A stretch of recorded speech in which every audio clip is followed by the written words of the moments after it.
The topic for today's advisory committee meeting is the possibility of a causal linkage between the emergence and/or intensification of suicidal thoughts and acts, suicidality that is, and/or other violent behaviors, and the use of antidepressant drugs. I know with absolute certainty that if Charles had any idea of the side effects of Prozac, he would never have taken it. This drug is most assuredly responsible for any torment or suffering and the eventual suicide of my husband. I want people to be aware of what can happen when you take the drug Prozac. I took the 9mm automatic, sat down on the bed, and put the gun to my head. I wasn't clear on how to shoot the gun, so I lowered it and pulled the trigger. It fired into the bed. As I went to hold it back up to my head, the feather touch trigger had tripped after that first shot, and I blew a 4-inch hole out the back of my arm instead of my head. Prozac did this to me. Had someone looked further into Prozac, believed me, even mentioned early on of the so-called remote possibility that Prozac could cause any of these adverse effects, especially the act of putting a loaded gun to my head, to want to die so violently, steps could have been taken to avoid it. Thank God I was a lousy shot. It's just a real nightmare, something I have to live with every day. I had 2 sons, David Lee, age 8, Billy, 16.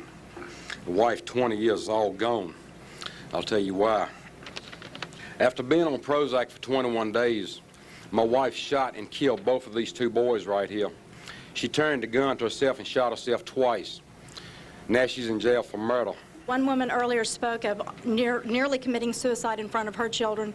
My sister did commit suicide in front of Lindsay. Another woman spoke of hollow point bullets. That's what my sister used to do it. My sister would have never killed herself in front of this little girl.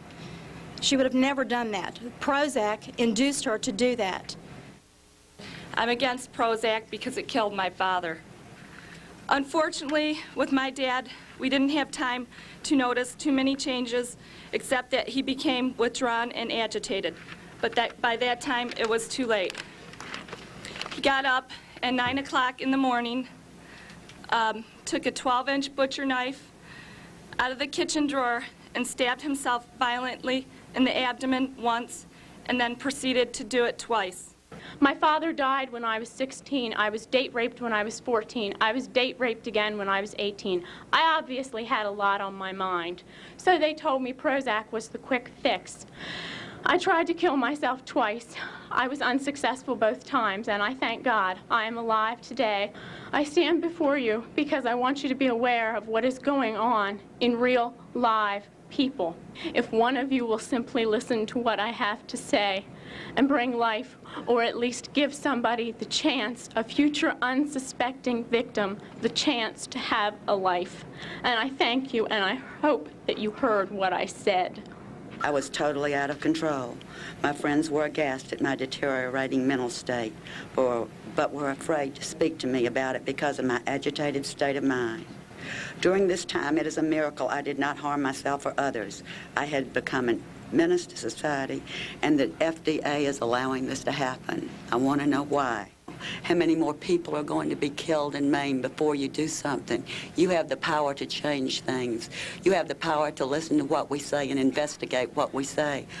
I do not find from the evidence today that there is credible evidence to support a conclusion that antidepressant drugs cause the emergence and/or the intensification of suicidality and/or other violent behaviors.